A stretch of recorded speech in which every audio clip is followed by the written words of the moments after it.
కదా పరిశుద్ధ ఆలోచన మీరు ఎంతమంది సంతోషంగా అని చెప్పేసి ఎంతమంది సంతోషంగా ఉన్నారు కదా. హల్లెలూయా. దేవునికి మహిమ కలుగును గాక. దేవుని సన్నిధిలో సంతోషంగా ఎన్నున్నా ఇబ్బందులున్నా ఎక్కడికున్నా స్వామి ఆయన సన్నిధిలో సంతోషం, ఆయన సన్నిధిలో సంపూర్ణ సంతోషము సకల సుఖము. హల్లెలూయా. దేవుని మహిమ కలుగును గాక. పరిశుద్ధ వాక్యం సెలవిస్తుంది కదా, నేను నిన్ను బలపడుతును, నీకు సహాయం చేయవాడు నేనే, నీతి అని దక్షిణహస్తంతో నేను ఆదుకుంటాను, నీకు నేను బలపడుతును. వ్యాధుల, శోధన, ఇబ్బందుల, ఇరుగుల, ఆర్థిక సమస్యల, కుటుంబ సమస్యల, వివాహ సమస్యల, ఇవైనా అన్నింటినీ కూడా తప్పించి ఆయన మనల్ని బలపరుస్తాడు. నీకు సహాయం చేయవాడును నేనే, సహాయం అయినవే మనకి దొరుకుతుంది. నీతి అనే దక్షిణాస్తంతో నేను నిన్ను ఆదుకుంటున్నాను. నీ దేవుడని యెహోవా కనికరగల దేవుడు, ఆయన నిన్ను చెయ్యి విడవడు, ఎన్నడికి విడవడు. ఆమేన్. నీతి అనే ఆయన దక్షిణాస్తంతో, దక్షిణాస్తం అంటే కుడి హస్తం, ఎక్కడ నిలబడితే దక్షిణ వైపు నుండి కుడి వైపు చూపించు. ఉత్తరం పడరా, ఉత్తరం చెప్పడమా, దిక్కులు తూర్పు, ఉత్తరం, దక్షిణ, పడమరా. ఇదా హల్లెలూయా. కుడి చెయ్యి దక్షిణాస్తం. నీతి అనే దక్షిణాస్తం, ఎందుకంటే నీతుడు, నీతిమంతుడు, పరిశుద్ధుడు, యథార్థవంతుడు కాబట్టి ఆయన మనల్ని ఆదుకుంటే మనకి ఏ సమస్య ఉండదు, ఏ సమస్య ఉండదు. సమస్య కలిగితే కూడా అది మన నుండి దేవుడు తొలగించగల జీవం గల దేవుడు. దేవుని మహిమ కలుగును గాక. పరిశుద్ధ వాక్యానికి వెళ్ళిపోదాం.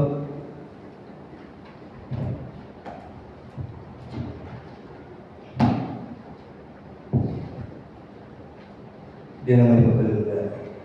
పరిశుద్ధ బైబిల్ గ్రంథం నుండి పాత గ్రంథం నుండి యెషయా గ్రంథము 41వ అధ్యాయము 10వ వచనము కింద భాగం చదువును. నేను నిన్ను బలపరచుదును, నీకు సహాయం చేయవాడు నేనే, నీతి అనే నా దక్షిణాస్తంతో నేను ఆదుకుంటున్నాను. ఈ మాటలు సాక్షాత్తు దేవుడైన యెహోవా ఇశ్రాయేలు యాకోబుతో మాట్లాడిన మాటలు. పైకి చదువు పెద్దగా చదువు మేకబట్టి అదే అధ్యాయం 3:48 వచ్చినట్టు చాలా అద్భుతంగా ఉండే మాటలు. యెహోవా మాటలు, నా సేవకుడైన ఇశ్రాయేలు, నేను ఏర్పరచుకున్న యాకోబు, నా స్నేహితుడైన అబ్రహాము సంతానం. ఆగమా, నా సేవకుడైన ఇశ్రాయేలు, నేను ఏర్పరచుకున్న యాకోబు, నా స్నేహితుడైన అబ్రహాము సంతానమా. అబ్రహాము విశ్వాసుల తండ్రి. అబ్రహాము యాకోబు విశ్వాస దేవుడు. ఆనాడు వారికి తోడే నడిపించిన దేవుడు, నేడు మన ముందు నడిపిస్తున్న దేవుడు. హల్లెలూయా. దేవుని మహిమ కలుగును గాక. భూదిగంధం నుండి నేను పట్టుకుని, హల్లెలూయా, దాని పొడల నుండి పిలుచుకునేవాడా. చూడండి, భూదిగంధం నుండి నేను పట్టుకుని దాని పొడలు ఎక్కడున్నా కూడా కొనని తీసుకెళ్ళి కదా చివరి భాగం అంటే ఎక్కడ ఉన్నా కూడా దేవుడిని పిలుచుకోవాలంటే నువ్వు ఎక్కడుండు, వెనకాల కూర్చోపర్లేదు, ముందు కూర్చోపర్లేదు, నువ్వు ఎక్కడున్నా ఒకవేళ సమాజానికి దూరంగా ఉన్నా కూడా ఆయనకి నువ్వు కావస్తే ఎక్కడున్నా పిలుచుకునే శక్తి గల దేవుడు. నీవు నా దాసుడు మరియు నేను నిన్ను ఉపేక్షింపక ఏర్పరచుకుంటున్నాను, నేను నీతో చెప్పి ఉన్నాను. ఇశ్రాయేలు యాకోబు దేవుని యొక్క దాసుడని ఆయన ఉపేక్షించుకున్నాక ఆయన్ని ఏర్పరచుకున్నాడు. దేవుడు ఈరోజు మనల్ని ఉపేక్షించక మనల్ని ఏర్పడుతున్నాడు. ఒక విశ్వాసులు గాను, సేవకులు గాను, సువార్తలు గాను, శివ సమాజం గాను, పిల్లలు గాను మనల్ని ఏర్పడుతున్న దేవుడు. అలనాడు వాళ్ళతో ఉన్న దేవుడు, దేవుడి మనతో నడిపిస్తున్న దేవుడు. మన జీవితం ఎంత ధైర్యం కదా. హల్లెలూయా.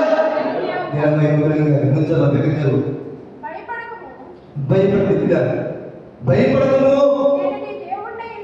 నేను నీ దేవుడినై ఉన్నాను, దిగులు పడకము, నేను నిన్ను బలపడుతును, నీకు సహాయం చేయవాడు నేనే, నీతి అని నా దక్షిణ హస్తముతో నేను ఆదుకుంటాను. అద్భుతమైన మాట. నీతి అనే దక్షిణ హస్తంతో మనమే ఆదుకుంటాడు. సాధారణంగా సమాజంలో చూసిన మానవులు ఎన్నో ఇబ్బందులు ఉన్నాయి, ఎన్నో ఇబ్బందులు ఉన్నాయి. ధనం సమృద్ధి కూడా కుటుంబంలో ఏదో సమస్య ఉండదు. అది మానవుడు సమస్య లేని మానవుడు భూమి మీద ఎవరు లేదు. ఆరోగ్యం బాగుందా, ఆర్థిక సమస్య, ఆర్థిక సమస్య, ఆరోగ్యం బాగుపడదు. అన్నీ ఉన్నాయి, సకల సమస్యలు అన్నీ ఉన్నాయి. ఏదో సమస్య కుటుంబంలోనో లేకపోతే ఆఫీసులోనో ఏదో సమస్య. ఎందుకంటే సమస్య లేకపోతే మానవుడు దేవుడికి దూరం. మన బాధపెట్టాలని తీసుకెళ్తారా, మన హింసించాలని తీసుకెళ్తామా? తన పిల్లలు ఎప్పుడు కూడా తనకు చేరుకుండాలని, ఎప్పుడు దివారాత్రులు ఆయన స్థుతించేవారు ఉండాలని, ఆయన ప్రార్థించేవారు ఉండాలని, ఆధ్యాత్మికంగా బలపడి ఇలా పనులు మూస్తే నా పిల్లలు నా దగ్గరికి వచ్చి త్వరగా రాజులు యుగాలు నాతో జీవించాలని ఆశపడే దేవుడు అంత ఆశ జీవితారు. మన ఆశ ఏంటి? మనకున్న ఆశ ఏంటి? మనకున్న ధ్యేయం ఏంటి? ఒక గోల్ పెట్టి మనకు వచ్చాం. మీరైనా నేనైనా ఎవరైనా ఒక గోల్ మీరైనా వచ్చాం. ఏదో కొంతకాలం నుండి కొంత సంపాదించుకుని మళ్ళీ వెళ్ళిపోదాం, కుటుంబంలో సుఖంగా ఉందాం, అదే ఉద్దేశం చెప్తాను. అయితే గోల్ పెట్టుకున్నాం. మనలా కానీ ఇక్కడ రావాలని ప్రయత్నించారు అనేక మంది ఉన్నారు కదా, అనేక మంది ఉన్నారు. విద్యాసంలో ఉన్నవాళ్ళు ఉన్నారు. ఈరోజు బొంబే, హైదరాబాద్, ఇప్పుడు కర్ణాటక ఉండే వాళ్ళు గోల్డ్ మెడలిస్ట్ రెస్టారెంట్ కప్పులు తీసుకొచ్చి కమ్మ ఉన్నారు. అయితే దేవుడు మనకి నడిపించాడంటే దేవుడు మనల్ని ఏర్పరుచుకున్నాడు. ఎక్కడో కొనల నుండి మనల్ని పిలుచుకుని మనకి ఏర్పరుచుకుంటే తీసుకురావడే కాదు, సంఘాన్ని ఇచ్చాడు, పరిశుద్ధ సంఘాన్ని ఇచ్చాడు. నా పిల్లలు ఎక్కడ తగ్గిపోతారో, నా సహవాసం ఎక్కడ తొలగిపోతారో ఒక పరిశుద్ధ సంఘాన్ని ఇచ్చాడు. మనం ఎలా ఏం చేస్తున్నా ఆయన మన ఎలా ఏం చెప్తారు? ప్రేమ అపారమైనది. ఒక మనం మర్చిపోవచ్చేమో, ఆయన మర్చిపోవాడు కాదు. పెళ్ళైనా మర్చిపోతేమో ఆయన మనల్ని మర్చిపోవాడు కాదు. ముందుకు వచ్చి వరకు ఎత్తుకుని ముద్దేవాడు. అటువంటి దేవుడి కలిగి మన జీవితాన్ని, క్రైస్తవ జీవితం అంటే ఒక మహాభాగ్యం. ప్రజాపతి వాటిని చెప్తారు, అనుభవించి చెప్తారు. అందుకే అంటాడు, యెహోవాని రుచి చూసి తెలుసుకోవాలి. రుచి చూస్తే నువ్వు తప్పుకోగలవా? యెహోవా ఎటువంటి వాడో, యెహోవా యుద్ధ సూర్యుడు, అయినా శాంత స్వరూపి, ప్రేమామయుడు. ఆయన రుచి చూస్తే ఎవరైనా తప్పిపోతాడు. ఎవరు తప్పిపోతారు అంటే ఇది యాక్సిడెంట్గా తెలియకూడదు. సంఘానికి మన క్రైస్తవులు కాబట్టి సంఘానికి వెళ్ళాలి, వెళ్ళామమ్మా వచ్చామమ్మా అంటే అందులో ప్రయోజనం లేదు. మనకి గోల్ ఏంటి? వచ్చేది సంబంధించారు. అంతకంటే ప్రాముఖ్యమైన గోల్ ఏంటి? పదుకొస్తే యుగాల ప్రణాళికలో రాజ్యంలో దేవుడితో ఉండాలనే. లేకపోతే ఈ టైంలో చాలాసార్లు చెప్పండి మాట, ఈ టైంలో వ్యాసం కూడా ఎక్కువైంది. ఎండలు బాగా కొంచెం ఎండగా అర్థం కదా. ఈ టైంలో వ్యాసం కూడా ఎక్కువైంది. ముందు ఇంకా ఎండలు ఉంటాయి కదా, ఇంకా ఎండలు ఉంటాయి. మరి ఈ టైంలో ఆదివారం సెలవు, కొంతమందికి బాగా శనివారం ఆదివారం సెలవు, కొంతమంది సండే సెలవు. ఈ టైం ఎందుకులే ఒక సహోదరుడు ఉన్నాడు, ఎప్పుడు పని చేస్తాడు, ఎన్సీ కంపెనీ చేస్తాడు, చెప్పాలని ఇష్టపడతాను మాట. వాళ్ళు వచ్చి 6 నెలలు అవుతుంది కదా, కుమారుడు ఉద్దేశించట్లేదు. పలుమార్లు ప్రాధాన్యతతో అడుగుతారు. క్రైస్తవ కుటుంబం పార్పు శ్రీనివాస్ తిరుగుడు చెప్తాను. నిన్నలాగా ఫ్రైడే రోజు యూఏ ప్రెసిడెంట్ వాళ్ళు వస్తే విఏఎఫ్ఐలో క్లీనింగ్ చేయడానికి వచ్చి కలిసి అలా ఆదివారం సెలవున్నాను. సెలవున్నాయి కదా, మరి రాలేదన్నా. ఇదివరకంటే ఎక్కడో ఉప్పారం ముందు క్యాంపు, ఇప్పుడు అలాగే వస్తాడు కదా, పక్కనే చచ్చుతారా, పట్టు తిప్పుకోవాలండి, వంట చేసుకోవాలండి, మళ్ళీ సోమాలండి, క్యారీ సిద్ధపరచండి. ఒకటి మనం నాన్న నువ్వు కానీ నేను కానీ రాత్రి పడుకుంటే పొద్దున్న లేగాలంటే ప్రోగ్రామ్ లేకుండా లేచి నువ్వు డ్యూటీకి వస్తావంటే కారణం ఆయన. ఇలా చెప్తాను నువ్వు చింతొచ్చు సుమా, ఇలా చెప్తాను నువ్వు చింతపడకు. ఇలా చెప్పకపోతే దేవుని దృష్టికి నేను బాడ పాపైపోతాను. మనకి తెలిసిన స్వభావం మనం ప్రకటించే బతికి ప్రభుత్వం మన నిందులే. కనీసం ఏదో ఇస్లామిక్ సహోదరులకి మీరు చెప్పలేకపోతారేమో, కనీసం మనవారేగా చెప్పగలము. వాళ్ళు బాధపడతారు, నిష్ఠూరం పడతారు, వీళ్ళు ఎందుకు నానే ఈ జీవితం, లేదా ఎందుకు నానే ఈ జీవితం, ఎలా అంతా కష్టపడి పని చేసుకున్నాం, వేతనం అవుతుంది, చక్కగా 7 కోట్లు జాబ్ దొరికింది, దేవుడు 6 నెలలు అయింది, ఇప్పుడు సావాసం రాలేదు, ఆదివారం సెలవు. ఒక్కసారి దయించి అతిథిగా అడుగుతాను, నీ పాదాలు పట్టుకు అడుగుతాను, ఒక్కసారి మందిరాడు. ఒకసారి మందిరానికి వస్తే మరి నువ్వు వెనక్కి తిరగ, నువ్వు మీ పనిలో భాగం మీద మోపు ఆయనను ఆదుకుంటాడు. నీ పనుల భాగం యెహోవాను ఇలా సమాజంలో మనం చెప్పాలి కదా. ఈ అదనం చదువుతారా, ఈ అధికారం మీద భూమి అధికారం మనకి సెలవు లేకపోతే నోయిసు. ఆదివారం సెలవు లేకపోతే మందిరాలంటే డ్యూటీ చేయకపోతే మనకి వెళ్ళక కదా, డ్యూటీకి వెళ్ళాలి, డ్యూటీ చేసుకోవాలి. దానికోసం వచ్చే కదా డ్యూటీ చేసుకుని సంపాదించి చదివేసి కుటుంబం సంతోషం. ఇక్కడ సామాన్య ఆదివారం సెలవు కూడా మందిరాలు చాలా బాగుంటుంది. ఒక్కసారి మన హృదయం మందిరాల గురించి మీరు ధన్యుడని చెప్తాను. మందిరాల గురించి మీరు ధన్యుడే. సంపత్తి ఎవరు కూర్చుంటా సో వాళ్ళు టైం చెప్పండి, టైం కూర్చోండి, కరెక్ట్గా 10 కాలంగా ముగించాను. ఓకే, టైం అయితే చెప్పండి, ఏం మాట్లాడకూడదు. దేవుని కలుగా హల్లెలూయా, దేవుని కలుగా. నీది అనే దక్షిణాస్తంతో నిన్ను బలపడుతుంది. బలం అనేది చాలా ప్రాముఖ్యం. బలము లేకపోతే మనం సరికి లేకపోతే మనం డ్యూటీకి వెళ్ళాలి, పనిచేయాలి, వేతనం మనకి ఇవ్వాలి. రాజు గారు సాక్షి చెప్తూ పెద్ద ప్రాజెక్ట్ అండి, 1 yearలో April 14th నేను స్టార్ట్ చేశాం, మళ్ళీ 13th కంప్లీట్ చేశాం. ఎంత ప్రయాసపడ్డాడు సత్యవతి, తుమ్మితే మా ప్రాంతంలో సత్యపడ్డాడు.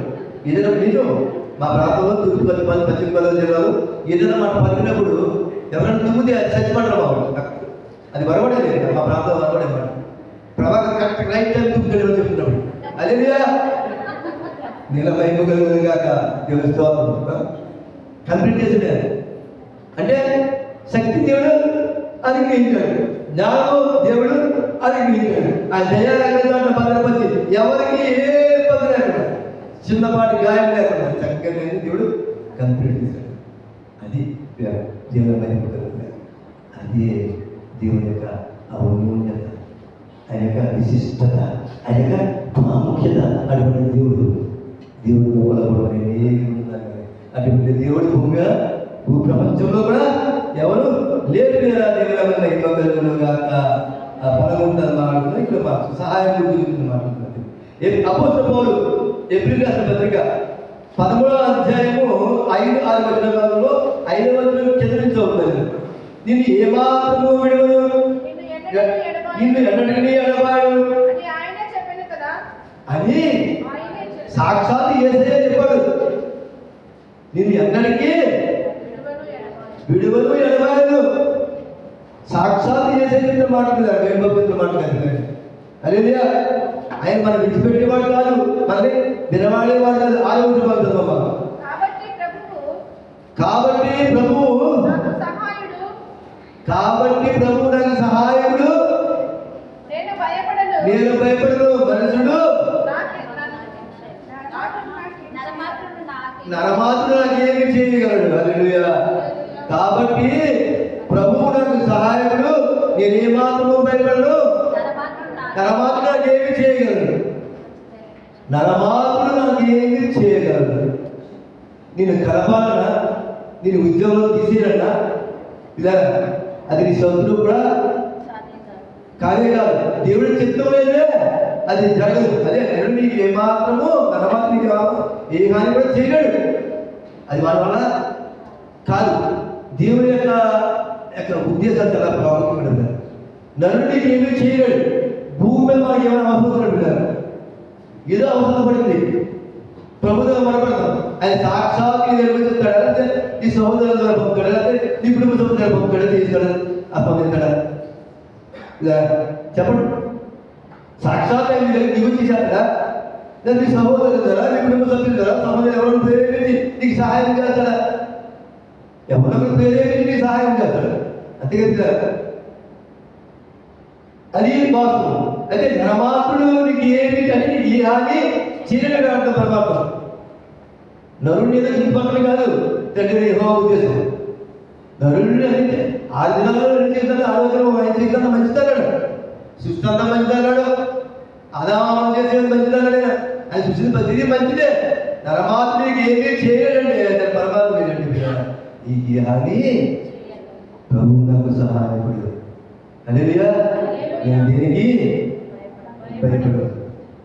దేవుని యందు నిరీక్షణ ఉంచి ఆయనను స్తుతించుమ ప్రాణమా. దేవుని యందు నిరీక్షణ ఉంచి ఆయనను స్తుతించుమ ప్రాణమా. అపాయము రాకుండా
నిన్ను చెప్పుకుంటాడు. దేవుని నిరీక్షించి మనం ఎప్పుడు ఆయన ఆదుకోగలమంటే ఆయన నిరీక్షించినప్పుడే. నిరీక్షించడానికి ఫలాన్ని తప్పకుండా పొందుకుంటాం. మీరు సమయం ఒకవేళ ఆలస్యం వచ్చేమో మన ఆత్మీయత పరిస్థితిని ఆయన పరిగణించి చూస్తుంటాడు. కళ్ళు తిరిగి చూస్తుంటాడు. ఎక్కడ పడుతుంటాడు, ఏ మనలో పడుతున్నాయా. సమయం అంత కాదు. అయితే మనం నిరీక్షించగలిగి ప్రార్థించాలి. ఓపికతో మనం ప్రార్థించాలి.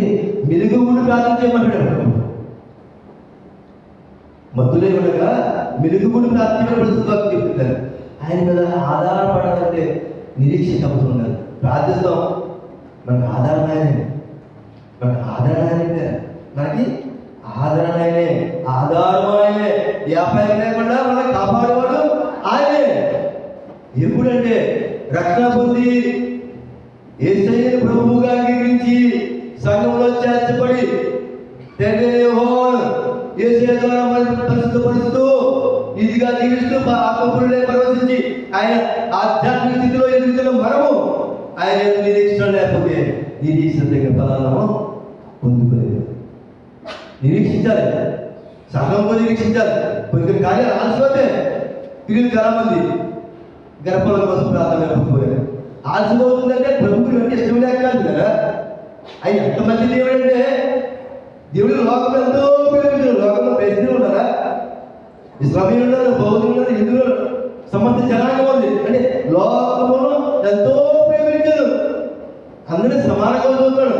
ఆయన పిలిపించే వర్షం కానీ, ఆయన ఇచ్చే వెలుగు సూర్యకాంతి కానీ అందరి మీద సమానంగా ప్రకాశిస్తుంది. ఏ వ్యత్యాసం లేదు. వ్యత్యాసం అంటే ఎందరని తీర్పు మనం అంగీకరిస్తారో వారికి మాత్రమే నిత్య జీవాన్ని ఆయన ఇష్టపడుతున్నాడు. అంతే వ్యత్యాసం. లోకం అందరినీ సమానంగా పెరుగుతున్నాడు. అంతటా ఆయన లేకుండా జనసాధారణ కాకుండా వాక్యం ప్రసిద్ధ వాక్యం రాజస్వామి ప్రకటించబడాలని ఆయన ఇష్టపడుతున్నాడు. ప్రతి మోకాలు ఏ సేవలో బంగారాన్ని ఇష్టపడ్డాడు. లోకంలో ప్రతి మోకాలు ఏ సేవలందరికీ అంగీకరించాలని, ఆ పరలోకరాజ్య బాధ్యత కావాలని, అందుకే ప్రభువుని అక్కడికి ఆశీర్వదించడం దానికి కారణం లేకపోతే హల్లెలూయా. దేవుని ఎన్నికలుగా మంచి సమయం మనకంటే గెలలేదు వారు ఎంతో మేధావులు కాలగర్భంలో కలిసిపోయి మనం ఇంకా సజీవంగా ఉన్నామంటే దేవుడి మధ్యలో ప్రణాళిక లేకపోతే ఎప్పుడు అనుకోవద్దు నా వల్ల ఏమవుతుంది.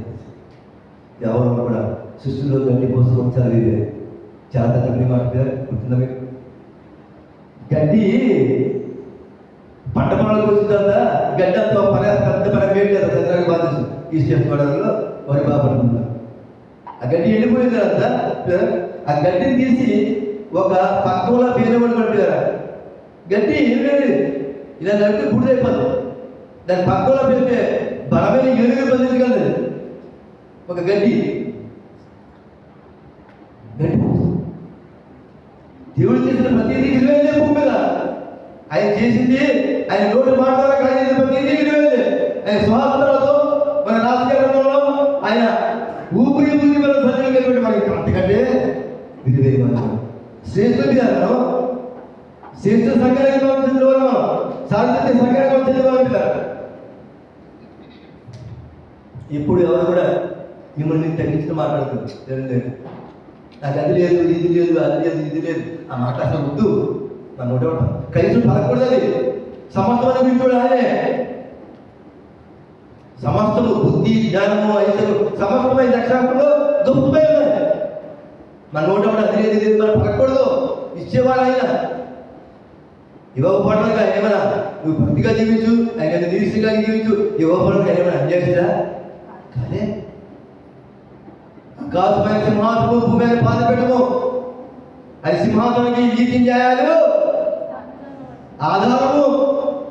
అని సింహాసనానికి నీతి న్యాయాలు ఆధారం కదా. నీతిగా దేవుడు న్యాయవంతుడు, ఆయన న్యాయవంతుడు కాదు. కలుగుగాక బలం చాలా బలమైనది. యెషయా గ్రంథము 40వ అధ్యాయము 31వ విభాగంలో మాటలు చాలా పర్యాయాలు మాట్లాడుకున్న మాటలే. యెహోవా కొరకు ఎదురు చూసేవాడు నూతన బలము పొందెదరు. పక్షురాది వలె వాడు రెక్కల చాపి పైకి ఎగెదరు. అలాగా పరిగెత్తుదురు, సంవత్సరంగా నడిచిపోదురు. హల్లెలూయా. యెహోవా కొరకు ఎదురు చూసేవాడు నూతన బలం పొందెదరు. మనం దేనికోసం ఎదురు చూస్తున్నాం కదా. ఒకసారి ఆత్మహత్య చేసుకున్న మాట్లాడిన మీరు కానీ నేనైనా చెప్పే నేనైనా మీరైనా ప్రభుత్వం ఏం చేస్తలేదు. ఇదే వాక్యం చెప్పినది కాబట్టి అప్ప కాదు, లేకపోతే సుధారణ చేయడం గొప్ప కాదు, ఆరాధన నడిపేది గొప్ప కాదు. నీ భక్తి జీవితం ఎలా ఉందనే దేవుడు గమనిస్తాడు మిమ్మల్ని. నేను మన భక్తి జీవితంలో భక్తి జనగా జీవిస్తే వాక్యం చెప్పిన ప్రయోజనం లేదు. ఎన్ని చేసినా మన ప్రక్రియ ఎన్ని చేసినా ప్రయోజనం లేదు. మన భక్తి జీవితం ఎలా ఉంటుంది అక్కడ మాట పైన మాట ఉండదు. ఆ మాట ఏంటంటే ధనాపేక్ష గలవారి ఉంటుంది. పెద్దగా 5వ అధ్యాయంలో 11:5 పైన ధనాపేక్ష గలవారి ఉంటుంది. చెప్పదు. ధనాపేక్ష లేని వారే మీ కలిగిన దాంట్లో ధనం మూలము జగత్తాడు అని ధనం లేకపోతే ఈ జగత్తులు ఏమీ లేదన్నారు. మన ప్రభు అన్నాడు ధనాపేక్ష వారే ఉండదు. నీకు కలిగిన దాంట్లో అంటే మీకు కలిగిన దాన్ని అంటే దరిద్రది. హల్లెలూయా. సంక్షేమాలు పొందదండి. మనకు కలిగిన దానికి ఉద్యోగం వచ్చారు, ఇక్కడ ఎవరు తీసుకొచ్చారు? మరి మన దగ్గర మా చిన్న తీసుకొచ్చి అది కాదే. అది చెప్పులేదు ఎవరికి రాలేదే. ఇక్కడ అక్కడ లేదు, అక్కడ రాలేదు. కలిగి ఉన్న దాంట్లో ఎందుకన్నాడు మాట మనం ధనం సంపాదించుకోవచ్చు. ఐశ్వర్యం కావాలంటే కలిగారు. అందరూ ఐశ్వర్యంలో ఉండాలి, ఆరోగ్యవంతులు ఉండాలి, సమస్తము కలిగే ఉండాలి, ఎదవాళ్ళకి సహాయం చేసే స్థితిలో ఉండాలి. ఇది ధనం ఎక్కడ ఉండదు, మనవాడి యొక్క మనసు అక్కడే ఉండేది. అది భూమి మీద ధనం శుద్ధిపరచుకోవాలి కదా. దొంగల కన్నా వేస్తారు, చెట్లు గుర్తేస్తాయి. పరలోక రాజ్యంలో మీ ధనము మరి ఎలా చేయగలుగుతాం? సంపాదించాం, మూడకి ఇంటికి అయిపోయినాం, అక్కడ ఇచ్చేద్దాం, ఇక్కడ ఇచ్చేద్దాం, సంపాదిద్దాం. మరి దేవుడి సన్నిధికి ఎంత ఇస్తున్నాం? సమయాన్ని తెస్తున్నావు నువ్వు. నీ కష్టాన్ని తెస్తున్నా దేవుడికి. ఎప్పుడైనా ఉదయం పరీక్షించేస్తున్నారా? హల్లెలూయా. ఇచ్చేవా దేవుడు కాదు, ఇష్టాన్ని ఇచ్చేవాళ్ళు దేవుడు పూజ దగ్గర కాదన్నమాట. కొంతమంది కాదు, అందరూ ఉండాలన్నాడు. అందరూ అందుకే మాట్లాడాడు. అందుకే పరిశుద్ధాత్ముడు అపోస్తలుల పౌలు గారు మాట్లాడినాడు. యెహోవా కనుగొని వారు పక్షురాజు వలె రెక్కల చాపి పైకి ఎగిరెదరు, అలయగా పరిగెత్తులు, సొమ్మసిల్లగా నడిచిపోదురు. హల్లెలూయా. అలయగా పరిగెత్తులు, సొమ్మసిల్లగా నడిచిపోదు. ఈ సెలవుని అనుకోలేదు. మా ఊళ్ళంతా ఎంత భయపెట్టినట్టుగా ఎక్కడ ప్రార్థించారు చెప్తారు. పూజల సంఘం అంటే అందుకే నాకు ఇష్టం. వెలుబాబు దేవుడిని మంచి స్వస్థిస్తాడు. మీరేంటి అందరూ అన్నమాట. స్థిర సమాజంలో పిల్లల దగ్గర జాగ్రత్త ప్రార్థన అందరూ అన్నమాట. ఇంటికి వెళ్తారు మా వాళ్ళు ఎవరైతే పేరు చెప్పకండి. ఇంట్లో వాళ్ళు కూడా అందరూ అయిపోయింది. కరవండి చుట్టూ ఊరుకోద్దంట, నడవలేవంట, పూర్తి చేయలేవంట. ఓ ఆత్మవిశ్వాసి, ఈ దేవుడు గొప్ప దేవుడు. హల్లెలూయా. దేవుడు మన ఆత్మ జీవిస్తున్న బతుకున్నాడు. మనకు ఆధారం ఏం లేదు. జగన్ మీద లేదా ఆఫీస్ పోయినా మనకు ఆధారం లేదు. ఆయన మనకు ఆధారం. ఆయన ఆడబడి బతుకుతారా? నమ్మిక మాత్రం ఉంటే చాలు. నమ్మిక మాత్రం ఉంటే చాలు. నిరీక్షణ కలిగి జీవించే చాలు. విశ్వాసం ఉంటే చాలు. ఆధ్యాత్మిక ఉంటే చాలు. పరిశుద్ధత కాపాడుకుంటే చాలు. సమర్థము చేయగల సమర్థుడే. హల్లెలూయా. ఆ జీవితం మనలో ఉందా? వాక్యం అంటే మీరు కానీ పరీక్ష తీసుకోవాలి. వినేసి వెళ్ళిపోవడం కాదు. జీవితం వెళ్ళిపోయి మన పని అయిపోయింది. మళ్ళీ ఆదివారం అన్నారు, అది బుధవారం అన్నారు, శుక్రవారం అన్నారు. అది కాదు ఇప్పుడు మనం పోయిపోలేదు.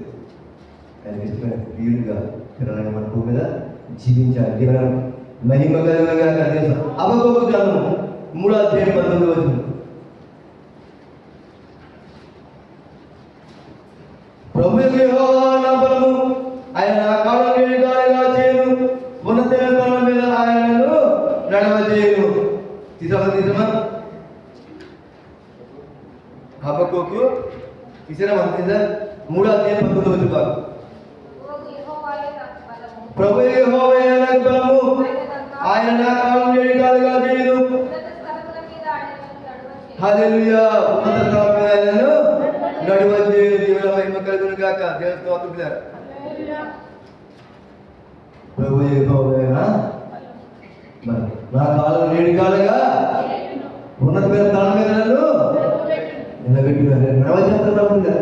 నా కాళ్ళను నిలకడగా చేసి ఎత్తైన స్థలములో శక్తితో నిలిపి, నా కాళ్ళను నిలకడగా చేసి ఎత్తైన స్థలములో శక్తితో నిలిపి, నా జడమే నా కంటి రక్షణకే నా కంటి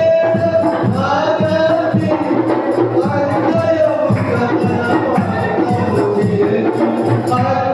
అక్షయము కనపడవు చేసి, యెహోవా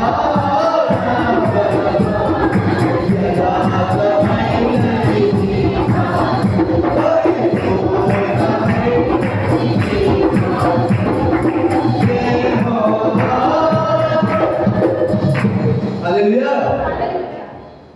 రక్షణకేమో ఆయన కలిగించి అక్షయంగా తన శిక్షణ. హల్లెలూయా.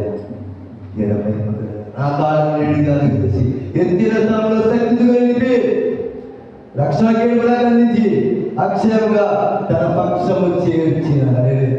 అక్షయముగా తన పక్షాన్ని ప్రభు పక్షాన్ని మనం చేర్చుడంటే హల్లెలూయా. ఆయన మనం ముద్దాడుతూ చేర్చుకున్నాడు. పసిపిల్లలు మనం ఎత్తుకుంటాడు కదా. హల్లెలూయా. యెహోవా జీవము గల దేవా, బహుగా స్తుతులపాత్రుడని. యెహోవా జీవము గల దేవా, బహుగా స్తుతులపాత్రుడని.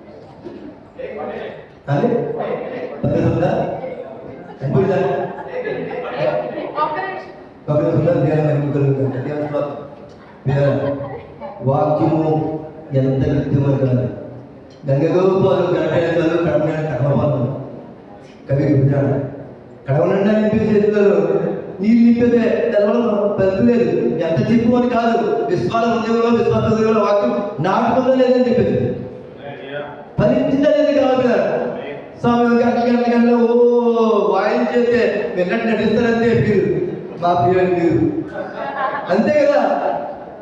క్లాస్లో ఇది ఈ మాట ముగించాలి. క్లాస్లో 40 నిమిషాలు నుంచి పెట్టాడు టీచర్. ప్రతి క్లాస్లో 40 నిమిషాలు 40 నిమిషాలు ఒక క్లాస్కి.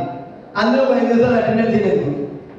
ఒక 5 నిమిషాలు సబ్జెక్ట్ నుంచి పోతాం ఏమంటే 10 నిమిషాలు అయిపోయింది. 30 నిమిషాలు సబ్జెక్ట్ చెప్పండి అక్కడని చెప్తే ఎక్కడే ఆకెక్కడ మనకి ఎక్కదో ఓ సేవలు అలా పెట్టుకోవాలి చెప్పాలని సేవలు ఏంటంటే పత్రిక మీటింగ్ పెట్టుకుని సంస్థలకు వచ్చి పెట్టుకుని పెద్ద కట్టేసి పెద్ద స్టేజ్ చేసి విశ్వాసం చెప్పుకోండి సంఘంలో కాదు సంఘంలో సభ ఉండదు.